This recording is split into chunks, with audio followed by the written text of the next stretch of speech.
Cumprimento a todos os meus irmãos com a paz de Jesus. Seja bem-vindo ao estudo da lição da Escola Sabatina número 9, o conflito cósmico. Antes de começar, vamos orar. Pai querido que estás nos céus, aqui estamos como filhos e filhas, buscando a bênção do nosso Pai.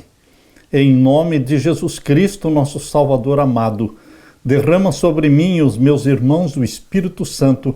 Abre a nossa mente para compreendermos a Tua palavra, em nome de Jesus que pedimos. Amém, Senhor. O conflito cósmico. O verso áureo: porém inimizade entre você e a mulher, entre a sua descendência e o descendente dela. Este lhe ferirá a cabeça e você lhe ferirá o calcanhar. Gênesis 3:15. Esta foi a primeira promessa messiânica na Bíblia, Gênesis 3:15, quando Deus prometeu um Salvador para a família humana caída. Queridos, o grande conflito entre Cristo e Satanás é central para a teologia bíblica. Embora a ideia de um conflito cósmico entre Deus e os seres celestiais que caíram e se rebelaram contra o Criador, embora isto seja um tema importante nas Escrituras, e também esteja presente em grande parte da tradição cristã, atualmente muitos cristãos rejeitam ou deixam de lado esse conceito. De uma perspectiva bíblica, no entanto, o tema de um conflito cósmico, segundo o qual o diabo e os seus anjos se opõem ao reino de Deus, não é algo que possamos ignorar sem perder muito do que tratam as narrativas bíblicas. Os evangelhos, por exemplo, estão repletos de referências ao diabo, aos demônios que se opõem a Deus. É impossível negar, estudando a Bíblia, a existência do bem e do mal, deste conflito entre Cristo e Satanás. Inicialmente, nessa semana, abordaremos como as duas perguntas que se seguem podem ser respondidas de acordo com algumas passagens bíblicas fundamentais. A primeira pergunta: que partes das Escrituras Sagradas ensinam que existe um conflito cósmico entre Deus e Satanás? E a segunda pergunta: de acordo com as Escrituras, qual é a natureza desse conflito? Portanto, meu querido irmão, minha querida irmã, considerando que você e eu estamos bem no meio deste conflito que começou no céu e foi transferido para o planeta Terra e atinge você e a mim, nós pedimos que o Espírito Santo nos ilumine a mente para compreendermos este conflito e nos colocarmos ao lado de Jesus. Aleluia! Na parte de domingo, um inimigo fez isso. Queridos, o mal teve um início e vai ter um fim. Aleluia! O mal não é eterno. Ele começou com Lúcifer no céu e ele vai terminar quando Satanás ele será queimado, será feito cinzas. Então, o mal vai terminar. Não podemos nem em pensamento tentar culpar Deus pela existência do mal, porque a Bíblia é clara ao afirmar, Jesus afirmou, foi um inimigo que fez isso. O joio, ele é de responsabilidade de Satanás. Abra sua Bíblia e vamos ler agora Mateus 13. Mateus 13, vamos ver os versos 24 a 27. Propôs-lhes esta parábola, dizendo: o reino dos céus é semelhante ao homem que semeia a boa semente no seu campo. Mas dormindo os homens, veio o seu inimigo e semeou joio no meio do trigo, e retirou-se. E quando a erva cresceu e frutificou, apareceu também o joio. E os servos do pai de família, indo ter com ele, disseram-lhe: Senhor, não semeaste tu no teu campo boa semente? Por que tem então joio? Devemos agradecer a Deus por esta parábola contada por Jesus Cristo. Como essa parábola nos ajuda a compreender o mal que existe em nosso mundo? Jesus disse: foi um inimigo que fez isso. Jesus colocou a culpa em Satanás. Jesus contou a história de um proprietário de terras que semeou apenas boas sementes no seu campo. Contudo, o joio acabou brotando no meio do trigo. Quando viram isso, os servos do proprietário lhe perguntaram: Patrão, o senhor não semeou boa semente no seu campo? De onde então veio o joio? Mateus 13, 27. Essa pergunta é parecida com a que muitos têm feito hoje em dia sobre o problema do mal. Se tudo o que Deus criou era bom, por que existe o mal? Você já não fez esta pergunta? Eu já ouvi várias pessoas perguntando: se Deus é bom, se Deus é amor, por que existe tanto sofrimento, tanta desgraça no mundo? Essa é a prova de que existe o bem e o mal. Nós lemos também no capítulo 13 de Mateus, agora os versos 28 a 30. E ele lhes disse: um inimigo é quem fez isso. E os servos lhe disseram: queres, pois, que vamos arrancá-lo? Porém ele lhes disse: não, para que ao colher o joio não arranqueis também o trigo com ele. Deixai crescer ambos juntos até a ceifa, e por ocasião da ceifa direi aos ceifeiros: colhei primeiro o joio e atai-o em molhos para o queimar, mas o trigo ajuntai-o no meu celeiro. Queridos, existe o trigo plantado por Deus, a boa semente, e existe o joio. Você escolhe se você quer ser joio ou quer ser trigo. A escolha é nossa. Leia agora a explicação que Jesus deu desta parábola. Ele deu a parábola e ele mesmo a interpretou. Capítulo 13 de Mateus, agora os versos 37 a 40. E ele respondendo disse-lhes: o que semeia a boa semente é o Filho do Homem. É Jesus quem semeia a boa semente, a palavra de Deus. O campo é o mundo, e a boa semente são os filhos do reino, e o joio são os filhos do maligno. As palavras de Jesus estão aqui muito claras. E o verso 39, o inimigo que o semeou é o diabo, e a ceifa é o fim do mundo, e os ceifeiros são os anjos. Assim como o joio é colhido e queimado no fogo, assim será na consumação deste mundo. Mandará o Filho do Homem os seus anjos, e eles colherão do seu reino tudo o que causa escândalo, e os que cometem iniquidade, e lançá-los-ão na fornalha de fogo. Ali haverá pranto e ranger de dentes. Então os justos resplandecerão como o sol no reino do seu Pai. Quem tem ouvidos para ouvir, ouça. Meu querido irmão, esta parábola de Jesus é uma advertência para você, para mim. Nós devemos escolher ser trigo, boa semente, plantada por Jesus Cristo. Jesus identificou aquele que semeia boa semente como sendo o Filho do Homem, isto é, o próprio Jesus. Além disso, explicou que o campo é o mundo e que o inimigo que semeou o joio é o diabo. Com isso, Jesus descreveu de maneira bastante explícita que existe um conflito cósmico entre ele e Satanás. É inegável este fato na Bíblia. Por que existe mal no mundo? O mal é resultado da obra de um inimigo, que é o diabo, que se opõe ao dono do campo, que é Deus.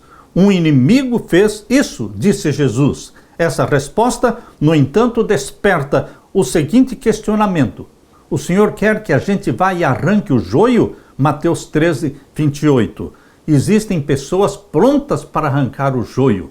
Na igreja existem pessoas prontas para riscar o nome de outros do livro da igreja, para darem disciplina, para excluírem membros da igreja. O Senhor quer que a gente arranque o joio? Muitos são apressados em arrancar o joio, mas Jesus diz o quê? Não é para arrancar o joio ainda.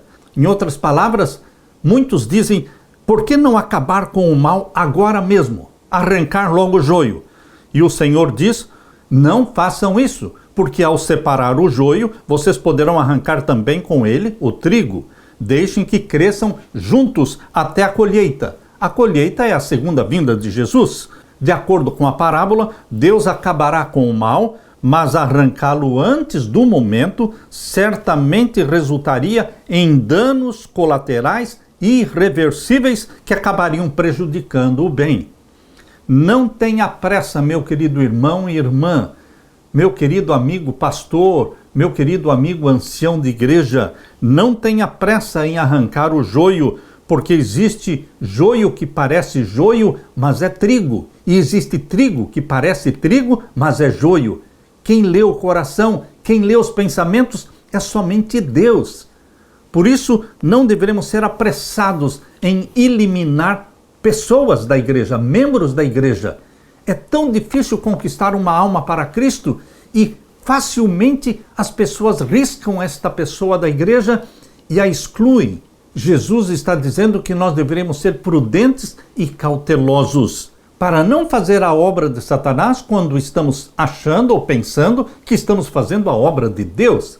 Muitas vezes queremos purificar a igreja, queremos que exista somente trigo na igreja, mas não existe uma única igreja no mundo que tenha somente trigo. Não existe esta igreja.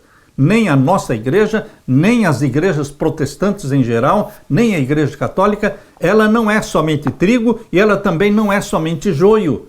Todas as igrejas têm o trigo e o joio misturados.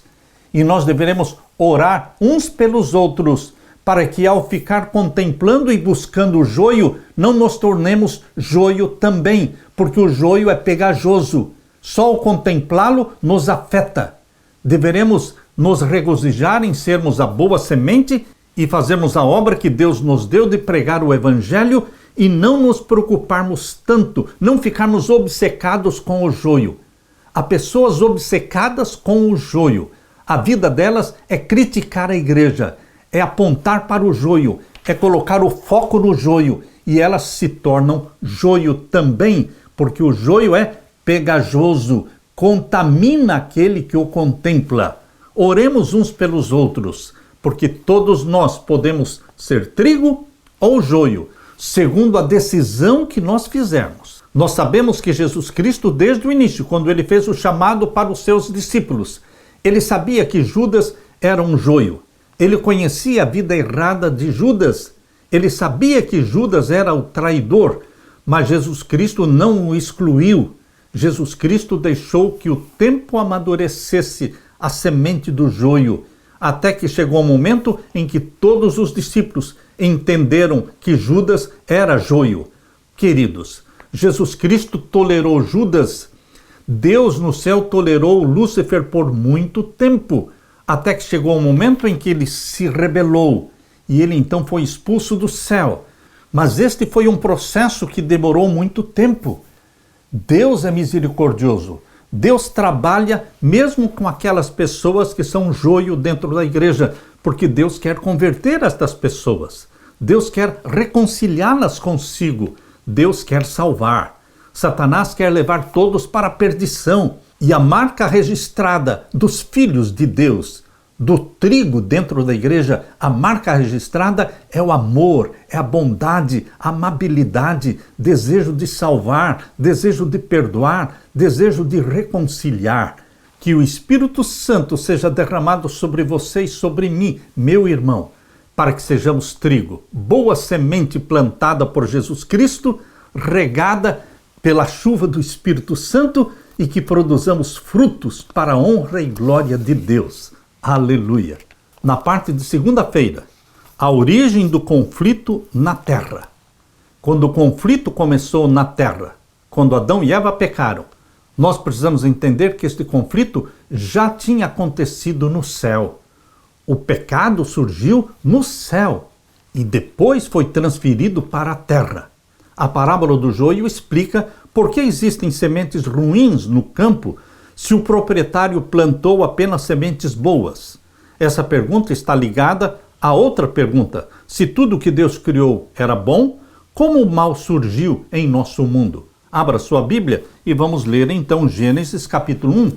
Gênesis capítulo 1, nós vemos o verso 31. Leia comigo. No final da semana da criação, aqui diz em Gênesis 1:31, e viu Deus tudo quanto tinha feito, e eis que era muito bom. E foi a tarde e a manhã o dia sexto. No final do sexto dia, Deus disse, eis que tudo era muito bom. Por que essa avaliação é importante? Porque Deus criou somente o que é bom. Deus não criou o mal. Em Gênesis 1, não existe nenhum indício do mal na criação da terra. Como então o mal surgiu na experiência humana? Lemos em Gênesis capítulo 3. Gênesis capítulo 3, 1 a 7. Ora, a serpente era a mais astuta de todas as alimárias do campo que o Senhor Deus tinha feito. E esta disse à mulher: é assim que Deus disse: não comereis de toda a árvore do jardim? Satanás usou a serpente como uma médium.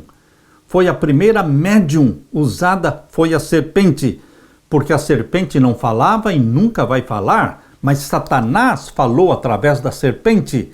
Assim também, Satanás continua falando através dos médiuns espíritas. Satanás usa pessoas hoje como ele usou a serpente naquele tempo. E Satanás inverteu a ordem de Deus. Deus disse: de toda árvore do jardim comereis livremente. Leia essa afirmação de Deus em Gênesis 2, verso 16. E ordenou o Senhor Deus ao homem, dizendo: de toda árvore do jardim comerás livremente. Satanás inverteu a ordem de Deus. Aqui em Gênesis capítulo 3, o finalzinho do verso 1 diz: é assim que Deus disse: não comereis de toda árvore do jardim? Percebam, Deus falou: de toda árvore do jardim comereis livremente. E Satanás disse o quê? Não comereis de toda árvore do jardim? Invertendo a ordem de Deus. E disse a mulher, à serpente. Eva, em vez de fugir daquele local, ela quis dialogar com a serpente. E nós não podemos dialogar com Satanás. Quando a mulher respondeu à serpente, ela mordeu a isca. Disse a mulher à serpente: do fruto das árvores do jardim comeremos, mas do fruto da árvore que está no meio do jardim, disse Deus: não comereis dele, nem nele tocareis, para que não morrais. Então a serpente disse à mulher: certamente não morrereis. Outra vez, Satanás inverteu a afirmação de Deus, porque em Gênesis capítulo 2 e o verso 17 diz: mas da árvore da ciência do bem e do mal, dela não comerás, porque no dia em que dela comeres, certamente morrerás. A afirmação de Deus, certamente morrerás, foi invertida por Satanás, porque ele declarou em Gênesis capítulo 3, verso 4, então disse a serpente à mulher: certamente não morrereis. Satanás diz que não existe morte. E é assim que o Espiritismo ensina que não existe morte, que as pessoas, ao morrerem, não estão morrendo, somente estão passando para um outro estágio da vida. Meu querido irmão, Deus disse que aquele que peca, morre. Porém, Adão e Eva, quando pecaram, eles não morreram, eles continuaram vivendo. A Bíblia diz que Adão viveu 930 anos. Queridos, mas no momento em que Adão comeu do fruto proibido, morreu a sua natureza espiritual glorificada, porque eles se sentiram nus. Não só se sentiram, eles ficaram nus quando comeram do fruto da árvore proibida. Então, no exato momento em que Adão comeu, morreu a sua natureza espiritual. Ele foi criado no reino de Deus, no reino espiritual e glorificado. Porém, ao pecar, ele caiu para o reino animal, sendo dominado por instintos. Perdeu a vestimenta de glória com a qual foi criado. É exatamente isso que diz aqui em Gênesis capítulo 3. Capítulo 3, agora o verso 5. Porque Deus sabe que no dia em que dele comerdes, se abrirão os vossos olhos e sereis como Deus, sabendo o bem e o mal. Satanás falou para Eva que ela seria como Deus. E é exatamente esse o engano que Satanás continua fazendo hoje ainda. Na maçonaria, todos querem se tornar deuses. Eles dizem que quando a pessoa alcança o 33º grau da maçonaria, ele se torna Deus. Esse é engano que ele ensina também na Igreja Mórmon. Na Igreja Mórmon, todos os homens estão buscando se tornar deuses. Eles dizem que os homens vão se tornar deuses. Essa é a doutrina da Igreja Mórmon. As mulheres nunca vão se tornar deusas, elas vão se tornar princesas, mas os homens se tornam deuses.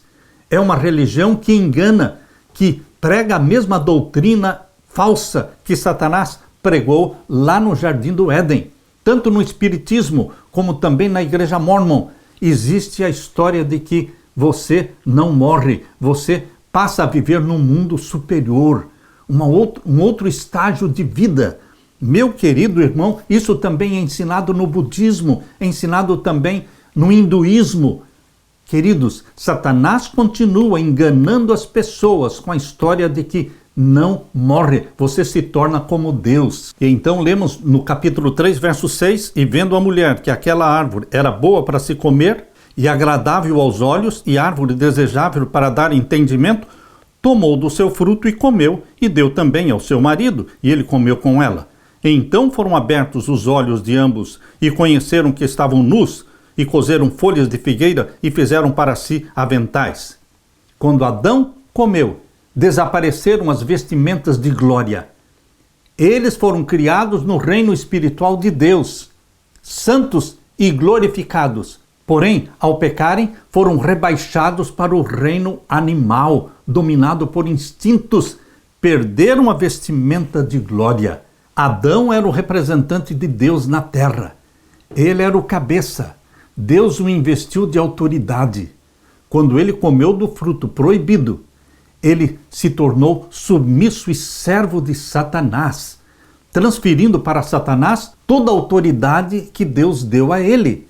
Por isso Satanás declarou lá em Lucas capítulo 4, abra sua Bíblia, Lucas capítulo 4, o verso 5 e 6, e o diabo levando a um alto monte mostrou-lhe no momento de tempo todos os reinos do mundo, e disse-lhe o diabo, dar-te-ei a ti todo este poder e a sua glória, porque a mim me foi entregue. Quem entregou a ele? Adão. Adão entregou para Satanás o domínio deste mundo. E dou a quem quero.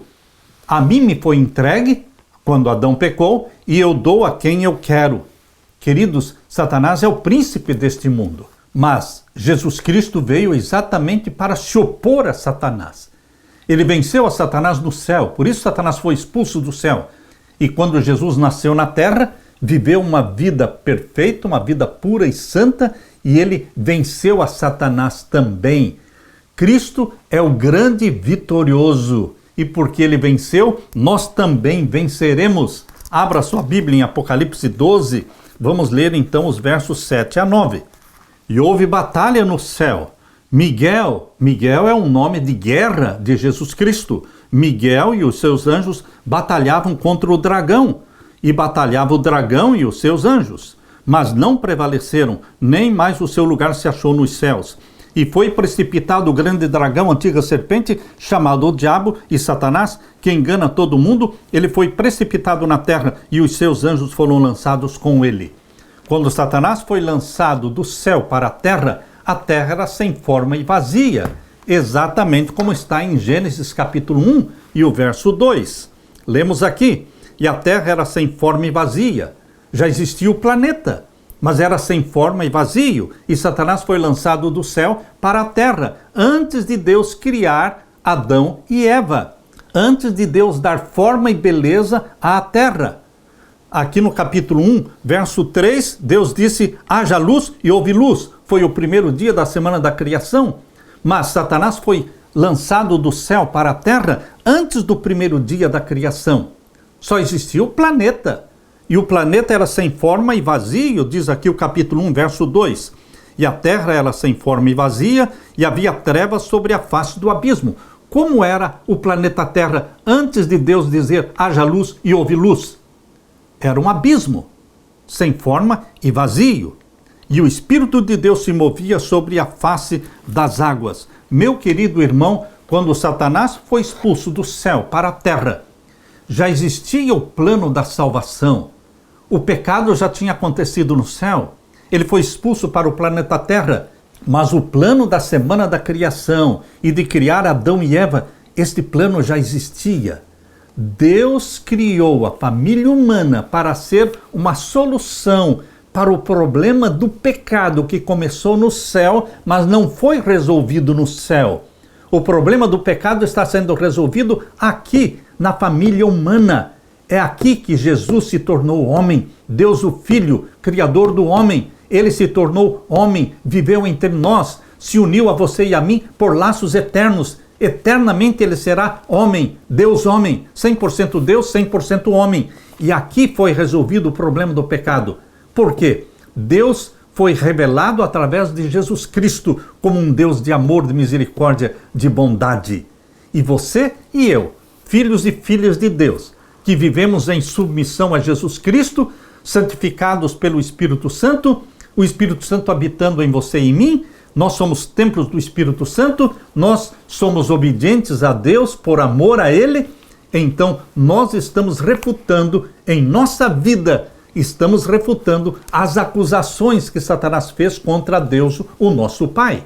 Bendito seja Deus pelo privilégio de ser usado por Deus para reivindicar a justiça e a santidade de Deus e da sua santa lei. A serpente, identificada como o próprio diabo, levanta mentiras sobre o caráter de Deus. Em Gênesis 3,15, nós lemos a primeira promessa messiânica que existe na Bíblia.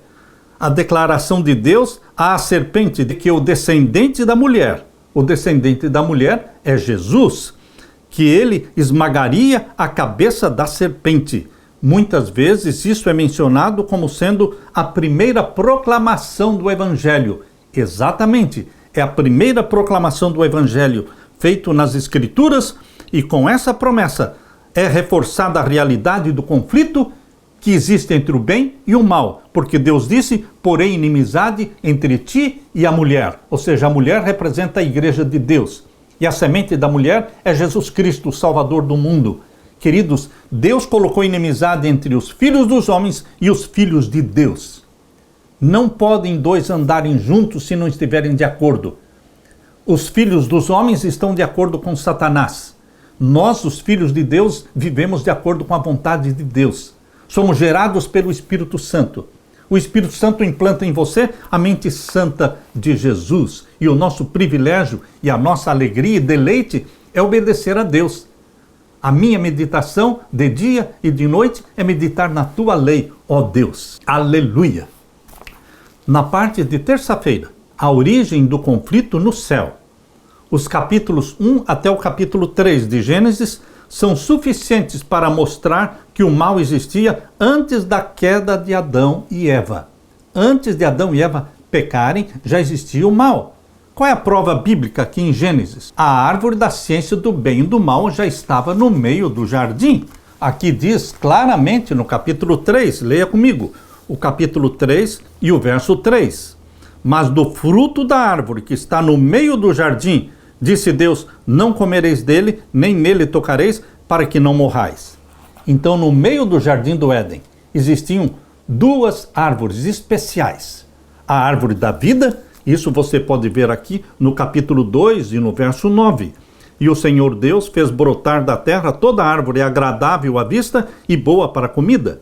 E a árvore da vida no meio do jardim, e a árvore da ciência do bem e do mal. Então, no meio do jardim estava a árvore da vida e também estava a árvore da ciência do bem e do mal. Meu querido irmão, o pecado já existia quando Adão e Eva foram criados, porque o pecado começou no céu e foi transferido para o planeta Terra. A astuta serpente mencionada aqui em Gênesis capítulo 3, ela acusou Deus de mentir, mas foi ela que mentiu. Mas a Bíblia nos dá algumas informações sobre a origem do mal. Não compreendemos completamente a origem do mal. Isto é um mistério da iniquidade. Mas nós temos algumas informações. Por isso, vamos ler juntos Ezequiel capítulo 28. Ezequiel capítulo 28, vamos ler os versos 12 a 19. Aqui, em Ezequiel capítulo 28, verso 11 em diante, é uma lamentação sobre o rei de Tiro. Mas quando você começa a ler a partir do verso 12, você percebe que não está falando de Tiro, mas está falando de alguém que viveu muito antes de Tiro. Filho do homem, diz o verso 12, levanta uma lamentação sobre o rei de Tiro e diz-lhe: assim diz o Senhor Jeová, tu és um aferidor da medida, cheio de sabedoria e perfeito em formosura. Aqui você já percebe que não está falando do rei de Tiro, porque aqui diz cheio de sabedoria e perfeito em formosura. Estavas no Éden. O rei de Tiro nunca esteve no Éden. Aqui está falando de quem? De Lúcifer. Estavas no Éden, o jardim de Deus. Toda pedra preciosa era a tua cobertura, a sardônia, o topázio, o diamante, a turquesa, o ônix, o jaspe, a safira, o carbúnculo, a esmeralda e o ouro. A obra dos teus tambores e dos teus pífaros estava em ti. Veja, Lúcifer, ele tinha nele no seu próprio corpo, ele tinha o quê? A obra dos tambores e dos pífanos estão em ti. Ele era músico. Aliás, ele era o chefe da música do céu. No dia em que foram criados, foram preparados. Lúcifer foi criado como um anjo perfeito. Ele era superior aos outros anjos. Ele era mais bonito, mais inteligente, mais poderoso. E aqui diz o verso 14: tu eras querubim ungido para proteger. Querubim ungido para proteger. Ele era um querubim que estava na presença de Deus. Um querubim cobridor. Você se lembra que o tabernáculo terrestre construído por Moisés, no lugar santíssimo, existia a arca do concerto. E de um lado e de outro lado da arca do concerto existiam o quê? Anjos querubins, com asas estendidas sobre a arca do concerto. Eles eram anjos querubins protetores, guardadores. A arca do concerto representa o trono de Deus. Diante do trono de Deus existem 4 querubins. Isto está lá em Apocalipse capítulo 4. 4 querubins ao redor do trono de Deus. E Lúcifer, quando foi criado, ele foi criado um anjo querubim perfeito. Perfeito. Tu eras querubim ungido para proteger, e te estabeleci no monte santo de Deus estavas, no meio das pedras afogueadas andavas. E o verso 15: perfeito eras nos teus caminhos. Ele foi criado perfeito. Não podemos responsabilizar Deus pelo surgimento do pecado. Ah, mas por que Deus criou Lúcifer? Esse é o mistério da iniquidade. Nós não entendemos, mas Deus criou um Lúcifer perfeito. Perfeito eras nos teus caminhos, desde o dia em que foste criado. Mas lembremos que ele era um anjo poderoso, perfeito, mas com livre arbítrio. Sempre que você dá o livre-arbítrio, a liberdade de escolha para alguém, existe o risco da desobediência. Deus quer ser amado espontaneamente. Ele não faria alguém sem o livre-arbítrio. Deus não teria prazer no amor e na obediência de robôs, de máquinas. Mas existe prazer em Deus quando nós o amamos espontaneamente, de coração, porque escolhemos amar. E aqui diz que Lúcifer foi criado perfeito nos teus caminhos desde o dia em que foste criado até que se achou iniquidade em ti. O pecado foi encontrado em Lúcifer. Não veio de outra galáxia, não veio de um outro planeta. Ele surgiu em Lúcifer. E aqui diz o verso 16: na multiplicação do teu comércio se encheu o teu interior de violência e pecaste. O pecado tem um pai, é Satanás. Ele é o pai do pecado, porque ele peca desde o princípio. Pelo que te lançarei profanado fora do monte de Deus, e te farei perecer, ó querubim protetor, entre pedras afogueadas. Elevou-se o teu coração por causa da tua formosura. Elevou-se o teu coração, se tornou orgulhoso, porque ele era o mais bonito e o mais poderoso anjo. Elevou-se o teu coração por causa da tua formosura. Corrompeste a tua sabedoria por causa do teu resplendor. Por terra te lancei, diante dos reis te pus, para que olhem para ti. O mal não é eterno. O mal iniciou com Satanás e vai terminar com a morte de Satanás quando ele for queimado e vai se tornar cinzas. É o que diz aqui no capítulo 28, verso 18. Pela multidão das tuas iniquidades, pela injustiça do teu comércio, profanaste os teus santuários. Eu, pois, fiz sair do meio de ti um fogo que te consumiu a ti e te tornei em cinza sobre a terra aos olhos de todos os que te veem. Aqui no capítulo 28 de Ezequiel, mostra o início do pecado, o surgimento do pecado, e mostra também o fim do pecado, o fim do mal, o fim do sofrimento, porque Satanás será morto e ele vai se tornar cinzas. Diz aqui o capítulo 28, verso 18: eu, pois, fiz sair do meio de ti um fogo. O fogo que vai consumir Satanás sai de dentro dele, e ele vai se tornar cinza sobre a terra aos olhos de todos os que te veem. E o verso 19: todos os que te conhecem entre os povos estão espantados de ti, em grande espanto te tornaste e nunca mais serás para sempre. Nunca mais serás para sempre. O pecado não vai se levantar pela segunda vez. A Bíblia está dizendo, nunca mais serás para sempre. Aleluia! Outro texto bíblico que nos ajuda a entender um pouco sobre a origem do mal, lemos em Isaías capítulo 14. Abra sua Bíblia. Isaías capítulo 14, vamos ler então o verso 12 a 15. Leia comigo. Como caíste do céu, ó estrela da manhã, filha da alva, como foste lançado por terra, tu que debilitavas as nações? Aqui nós temos Deus falando com Satanás. Como caíste do céu, ó estrela da manhã?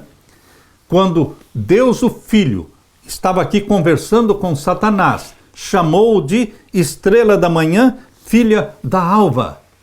É interessante, meu querido irmão, que em Apocalipse capítulo 22, abra sua Bíblia, Apocalipse capítulo 22 e o verso 16, Jesus diz assim, eu, Jesus, enviei o meu anjo para vos testificar estas coisas nas igrejas. Eu sou a raiz e a geração de Davi, a resplandecente estrela da manhã. Jesus afirma, aqui em Apocalipse 22, 16, eu sou a verdadeira estrela da manhã. Ora, se Jesus é a resplandecente estrela da manhã, como é que Jesus estava perguntando para Satanás, dizendo, como caíste do céu, ó estrela da manhã, filha da alva? Queridos, a verdadeira estrela da manhã estava perguntando para aquele que era a falsa estrela da manhã, aquele que pretendia ser a estrela da manhã, aquele que pretendia ocupar o lugar de Deus. É Jesus perguntando para Satanás, você que se proclama estrela da manhã, como caíste do céu? É assim que Jesus está perguntando para Satanás. Verso 13, tu que dizias no teu coração, eu subirei ao céu, acima das estrelas de Deus, exaltarei o meu trono, e no monte da congregação me assentarei, da banda dos lados do norte. Você que queria ser Deus, colocar o seu trono acima dos anjos, e ser Deus, e se assentar da banda do lado do norte. Vocês sabem que na Bíblia, o lado do norte é o lugar do trono de Deus? Por isso ele queria ocupar o lugar de Deus. E o verso 14, subirei acima das mais altas nuvens. Jesus está expressando e revelando os desejos secretos do coração de Lúcifer. Por isso Jesus diz, verso 14, que Lúcifer dizia no seu coração, ele não expressava isso para todos os anjos, mas no coração dele, ele pensava assim, verso 14, subirei acima das mais altas nuvens, serei semelhante ao Altíssimo, e contudo, Jesus disse, levado serás ao inferno, ao mais profundo do abismo. Você vai ser lançado no abismo. Isto ocorreu exatamente, como diz Apocalipse 12, verso 9, que ele foi lançado para o planeta Terra. E Gênesis 1, verso 2 diz que o planeta Terra, quando Lúcifer foi lançado, era um abismo. Por isso aqui em Isaías 14, verso 15 diz, serás lançado ao mais profundo do abismo. Meu querido irmão, um ser celestial que pretendia ser a estrela da manhã, estava sendo questionado pelo próprio Jesus Cristo, que é a verdadeira estrela da manhã. Quando lemos Ezequiel capítulo 28, Isaías capítulo 14, versos 12 em diante, nós percebemos que o pecado surgiu no céu, sim, mas o pecado não é de responsabilidade de Deus, porque surgiu no coração de um anjo que foi criado perfeito, porém ele tinha o livre-arbítrio, a liberdade de escolha. Lúcifer escolheu se levantar contra Deus e caluniar Deus. Jesus Cristo o expulsou do céu e depois Jesus Cristo nasceu na terra para se opor a Satanás e mostrar o verdadeiro caráter do Deus Pai e o verdadeiro caráter de Satanás. Quando Cristo morreu na cruz, ficou exposto diante do mundo e do universo o caráter de Deus, que é de amor e de misericórdia, que deu o seu Filho para morrer por nós, e o caráter de Satanás, que é de um criminoso, um bandido, um vingativo, um maligno. Por isso que Jesus Cristo disse para Filipe, quem vê a mim, vê o Pai, porque ele veio para revelar o Pai. e destruir aquela caricatura horrível que Satanás pintou do Deus Pai. Jesus Cristo mostrou que o Deus Pai é amor, é bondade, é graça, porque na graça de Deus nós somos salvos. Aleluia! Na parte de quarta-feira, se você me adorar, Satanás foi ousado na tentação feita a Jesus Cristo. Se você me adorar, tudo isso, todos os reinos da terra, eu darei para você. Satanás queria ser adorado no céu, no lugar de Deus. E quando Jesus Cristo nasceu aqui na terra, nas tentações do deserto, Satanás expressou novamente o desejo dele, a obsessão dele de ser adorado como Deus. Se você me adorar, o conflito entre o bem e o mal gira em torno de adoração. Satanás ainda quer ser adorado. Ele ainda quer ser adorado. E ele usa meios bem sutis para fazer com que a humanidade o adore. O desejo de Satanás de usurpar o trono de Deus também se revela nas narrativas da tentação. Abra sua Bíblia em Mateus capítulo 4. Leia comigo, verso 1 até o verso 11. Então foi conduzido Jesus pelo Espírito ao deserto para ser tentado pelo diabo. Interessante, queridos, que a Bíblia diz que após o batismo, lembre-se que no batismo mencionado aqui em Mateus capítulo 3, os versos 14 até o verso 17, mostra o batismo de Jesus, mostra o Espírito Santo descendo em forma corpórea de uma pomba e pousando sobre Jesus, e mostra também o Deus Pai falando. A voz dele se tornou audível. No verso 17 de Mateus capítulo 3 diz: Eis que uma voz dos céus dizia: Este é o meu Filho amado, em quem me comprazo. Depois de Jesus Cristo ter sido batizado nas águas, depois de Jesus Cristo ter sido batizado pelo Espírito Santo, percebam que Jesus nasceu sendo gerado pelo Espírito Santo no ventre de Maria. Mas ele só foi batizado pelo Espírito Santo quando ele saiu das águas. É o que diz aqui em Mateus capítulo 3, verso 16. E sendo Jesus batizado, saiu logo da água, e eis que se lhe abriram os céus, e viu o Espírito de Deus descendo como pomba e vindo sobre ele. Jesus primeiramente nasceu do Espírito Santo, gerado no ventre de Maria. Mas depois, na idade de 30 anos, quando ele foi batizado pelo Espírito Santo. Deus quer que esta mesma experiência aconteça na sua vida, meu irmão, minha irmã. Primeiramente, você e eu nascemos da água e do Espírito. Nascemos como filhos de Deus, gerados pelo Espírito Santo, um novo nascimento. Mas não é tudo. Deus ainda tem algo maior e melhor para você, que é o batismo do Espírito Santo, que nós deveremos perseguir, buscar o batismo do Espírito Santo. Jesus foi gerado pelo Espírito Santo, nasceu do Espírito Santo, mas também foi batizado pelo Espírito Santo. Você e eu nascemos do Espírito Santo, da água e do Espírito, mas deveremos buscar também o batismo do Espírito Santo. É esta mesma experiência que Deus quer que você e eu tenhamos. Aleluia! Abrindo a Bíblia então aqui, em Mateus capítulo 4, aqui diz o verso 1, Então foi conduzido Jesus pelo Espírito ao deserto para ser tentado pelo diabo. Por que Deus, o Pai, não conduziu o Filho ao deserto para ser tentado pelo diabo antes do batismo dele? Antes do batismo do Espírito Santo, Jesus era tentado por Satanás? Sim. Mas as tentações de Satanás para Jesus estavam restritas, estavam limitadas, porque ele ainda não tinha sido batizado pelo Espírito Santo. Ele veio para iniciar como Adão. Adão caiu em pecado como um ser adulto. Adão pecou como ser adulto. Jesus Cristo veio para iniciar onde Adão caiu. Jesus Cristo, aos 30 anos de idade, e lembre-se que 30 anos de idade era o ano da maioridade. Hoje, em nossa cultura, quando um homem tem 21 anos, ele se torna de maior, mas naquele tempo a pessoa se tornava de maior com 30 anos, e quando Jesus Cristo completou 30 anos, ele foi batizado nas águas e foi batizado pelo Espírito Santo. E então o Espírito Santo conduziu Jesus para o deserto para ser tentado pelo diabo.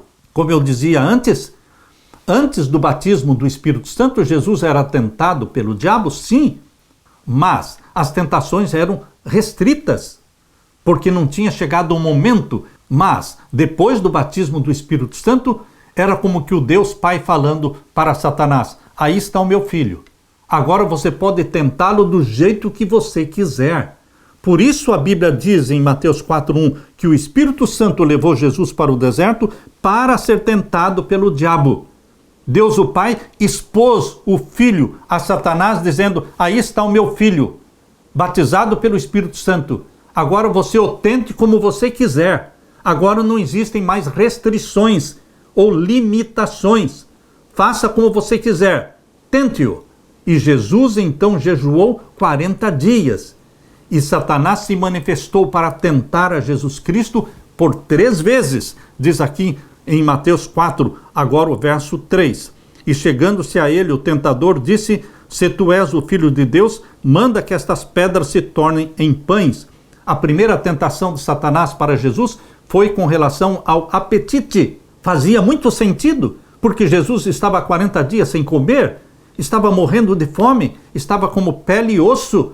E então Satanás tentou a transformar pedras em pães, algo que Jesus podia fazer. Ele, como Deus, pode transformar pedras em pães, assim como fez com que o maná caísse por 40 anos no deserto, alimentando uma multidão de quase 2 milhões de homens e mulheres. Assim também, Jesus, que é Deus, ele poderia transformar pedras em pães para saciar a sua fome, matar a sua fome. Mas, queridos, o pecado de Adão começou pelo apetite, e o pecado e a primeira tentação de Satanás para Jesus foi na questão do apetite. Por isso que Ellen White fala que aquele que vence o poder do apetite vencerá todas as outras tentações, porque é a mais difícil, o apetite. Mas Jesus Cristo foi vitorioso. E a vitória de Jesus pertence a você, meu irmão, a mim. Nós também podemos ser vitoriosos em Jesus Cristo. A resposta de Jesus, verso 4. Ele, porém, respondendo, disse: está escrito, não só de pão viverá o homem, mas de toda a palavra que sai da boca de Deus. Eu não vivo só de pão, disse Jesus. Eu vivo da palavra que sai da boca de Deus. Você e eu não podemos depender somente do pão físico, do alimento físico. Nós vivemos daquilo que saiu da boca de Deus. Porque aquilo que sai da boca de Deus é vida. A segunda tentação está no verso 6. E disse-lhe: se tu és o Filho de Deus, lança-te daqui para baixo, porque está escrito que aos seus anjos darás ordens a teu respeito e tomar-te-ão nas mãos para que nunca tropeças em alguma pedra. Na segunda tentação, Satanás apelou para a presunção. Queridos, existe a fé e existe a presunção. A fé é quando você confia em Deus e faz o trabalho de Deus, mas a fé não precisa provar nada. Quando Paulo, depois daquele naufrágio, ele indo para aquela ilha e foram recolher lenha para fazer uma fogueira, e Paulo foi picado por uma serpente, e todos os que estavam ao redor dele ficaram olhando para ele, esperando o momento em que ele cairia morto. Mas isso não aconteceu. Queridos, é diferente quando você faz o trabalho de Deus exercendo a fé. E é diferente quando você se expõe presunçosamente. Se Paulo tivesse pego aquela serpente e falado para todos: eu sou um servo de Deus, e eu vou mostrar para vocês que eu sou um servo de Deus, porque eu vou deixar que esta serpente pique o meu braço, e eu vou mostrar para vocês que nada vai acontecer. Isso não seria fé, isso seria presunção. Deus protegeu Paulo porque ele exerceu fé. Fazendo o trabalho de Deus, ele foi picado pela serpente, mas ele não se expôs. Da mesma forma, se Jesus Cristo, atendendo à sugestão de Satanás, ele pulasse daquele monte, se lançasse daquele alto monte, para mostrar para Satanás que ele era o Filho de Deus e que nada iria acontecer para ele, isso não teria sido fé, seria presunção. Mas quando Jesus Cristo disse: também está escrito, não tentarás ao Senhor teu Deus, ele se negou a atender à sugestão de Satanás para mostrar que ele tinha fé. Você não precisa mostrar que você tem fé. Você somente confie em Deus. Não se exponha. Não use de presunção. como aquele homem que uma vez eu ouvi a história dele, que trabalhava num zoológico, e ele então pulou dentro da jaula do leão para mostrar para todos que nada iria acontecer para ele, assim como não aconteceu para Daniel. Mas a atitude deste homem que pulou dentro da jaula do leão foi presunção. E a atitude de Daniel, que foi jogado na cova dos leões, não foi presunção. Ele sobreviveu pela fé em Deus. Não confunda e não se deixe confundir entre fé e presunção. Satanás nos tenta muitas vezes a presunção, a mostrar aos outros que temos fé. Quando nós falamos, nós vamos curar esta pessoa, nós vamos impor as mãos sobre esta pessoa e ela será curada. Pode ser que aparentemente estejamos demonstrando fé, mas não é fé, é presunção. Porque nós estamos chamando atenção para nós mesmos e nos esquecendo de que a vontade de Deus tem que estar acima da nossa vontade. Por isso, quando oramos pelos doentes, temos que falar que seja feita a tua vontade. Porque a um doente Deus cura e a outro doente Deus não cura. Por quê? Nós não sabemos. Nós não conhecemos os mistérios que estão na mente de Deus. Mas nós oramos se for da tua vontade. Isso é exercer fé na soberania divina. Deus não é um servo que está ali para nos atender. Nós é que somos servos de Deus. A terceira tentação está em Mateus capítulo 4. Novamente o transportou o diabo a um monte muito alto e mostrou-lhe todos os reinos do mundo e a glória deles. E disse-lhe: tudo isto te darei se prostrado me adorares. Agora a questão não era o apetite, não era a presunção, mas agora a questão era adoração. Satanás voltou ao ponto inicial, a razão pela qual ele foi expulso do céu. O ponto inicial, por que aconteceu a rebelião no céu, é que ele queria ser adorado.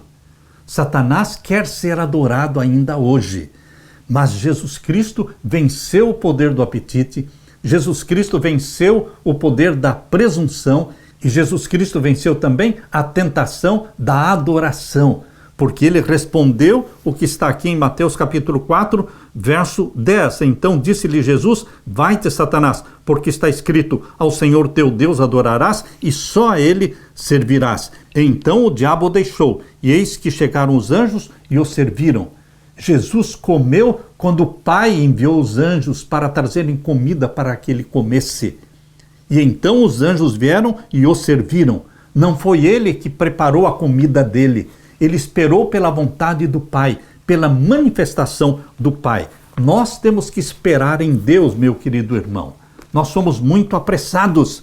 Em Efésios capítulo 6, verso 12, nos lembra que a nossa luta não é contra o sangue e a carne, mas contra os poderes e as autoridades, contra os dominadores deste mundo de trevas e contra as forças espirituais do mal nas regiões celestiais. Efésios 6, 12.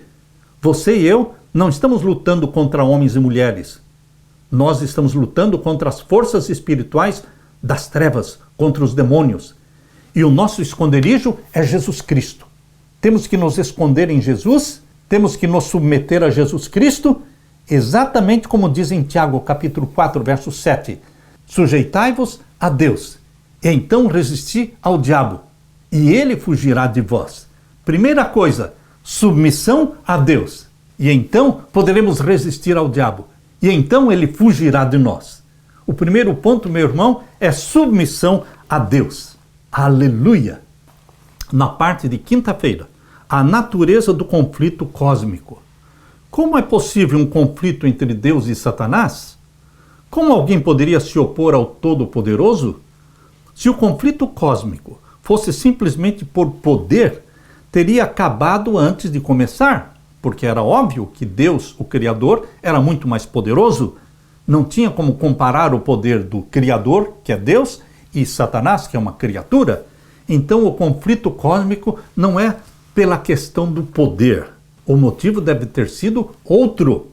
Esse conflito gira em torno da disputa sobre o caráter de Deus. Um conflito sobre acusações caluniosas que o diabo levantou contra Deus, de que, entre outras coisas, ele não é totalmente bom e amoroso. Essas afirmações de Satanás não podiam ser desmentidas pelo poder, pela força bruta, mas permitindo que as criaturas comparassem os dois personagens concorrentes, comparassem Deus e Satanás. Ao lidar com o pecado, Deus poderia empregar apenas a justiça e a verdade, algo que estava de acordo com o caráter de Deus. Satanás, por outro lado, ao lutar contra Deus, podia fazer uso daquilo que Deus não podia fazer uso. Satanás usava de adulação, de engano e de mentira. E Deus não, Deus só podia usar a justiça e a verdade. Satanás dizia que Deus, ao procurar submissão e obediência das suas criaturas, estava simplesmente procurando a própria exaltação. Portanto, deveria ser demonstrado perante os habitantes do céu e de todos os mundos que o governo de Deus é justo e santo. Satanás tinha dado a impressão de que estava procurando promover o bem do universo. O verdadeiro caráter de Satanás e seu objetivo real deveriam ser compreendidos por todos. Deveria ser dado um tempo para que os seus atos de maldade mostrassem quem ele realmente era. E foram 4.000 anos de pecado. Desde que Adão e Eva pecaram até Jesus Cristo, foram 4.000 anos de pecado, para que ficasse demonstrado diante do universo quem era Deus e quem era Satanás. Mas quando Cristo morreu na cruz, foi um momento crucial em que romperam-se os laços de simpatia que ainda existiam entre Satanás e os anjos de Deus. Por 4.000 anos, Satanás visitava o céu de vez em quando, representando o planeta Terra, exatamente como está em Jó capítulo 1 e Jó capítulo 2. Ele ia como representante da Terra nos concílios do céu, e lá ele acusava Deus diante dos anjos. Mas durante 4.000 anos ainda existiam laços de simpatia entre ele e os anjos do céu. Mas quando Jesus Cristo morreu na cruz, isso fica muito claro quando você lê o capítulo no Desejado de Todas as Nações. O Desejado de Todas as Nações, o capítulo que fala sobre a morte de Jesus na cruz. E a serva de Deus diz que ali na cruz foram quebrados os laços de simpatia que ainda existiam entre Satanás e os anjos de Deus. Ali Satanás foi desmascarado e os anjos do céu viram Satanás como assassino, como maligno. Tudo aquilo que ele acusava a Deus era dele próprio, era uma autoprojeção. Por isso que Jesus expõe o caráter de Satanás em João capítulo 8, abra sua Bíblia. Em João capítulo 8, nós vamos ler o verso 44. Leia comigo. Vós tendes por pai ao diabo e quereis satisfazer os desejos do vosso pai. Ele foi homicida desde o princípio e não se firmou na verdade, porque não há verdade nele. Quando ele profere mentira, fala do que lhe é próprio, porque é mentiroso e pai da mentira. Mas eu vos digo a verdade e não me credes. Jesus prega a verdade. Mas Satanás é mentiroso. É isso que Jesus está falando desde o princípio. O plano de Satanás era fazer com que as criaturas creiam que Deus não é justo, não é amoroso e que a sua lei é opressiva. Mas, queridos, hoje Satanás continua ainda usando o púlpito de muitas igrejas, muitos pregadores que continuam pregando o mesmo sermão, dizendo que a lei de Deus é opressiva. Satanás dizia que os anjos não precisavam da lei de Deus. Hoje existem muitos pregadores dizendo que a lei de Deus foi abolida, que nós não precisamos da lei de Deus. Mas, queridos, eles estão somente pregando o mesmo sermão de Satanás, expressando ódio e desprezo para com a lei de Deus. Jesus, por outro lado, veio ao mundo para dar testemunho da verdade e combater as mentiras de Satanás, derrotando, em última análise, destruindo o diabo e o seu poder, exatamente como diz na primeira carta de João, capítulo 3 e o verso 8. Leia comigo. Quem comete o pecado é do diabo, porque o diabo peca desde o princípio. Cuidado, meu irmão, minha irmã, com os pecados acariciados, pecados voluntários. Se você pensa assim, eu sou pecador, então eu não posso deixar de pecar, então você pertence a Satanás. Porque Satanás é o pai do pecado. E aqui diz em 1 João 3,8, quem comete o pecado é do diabo. Se você peca voluntariamente, você é do diabo.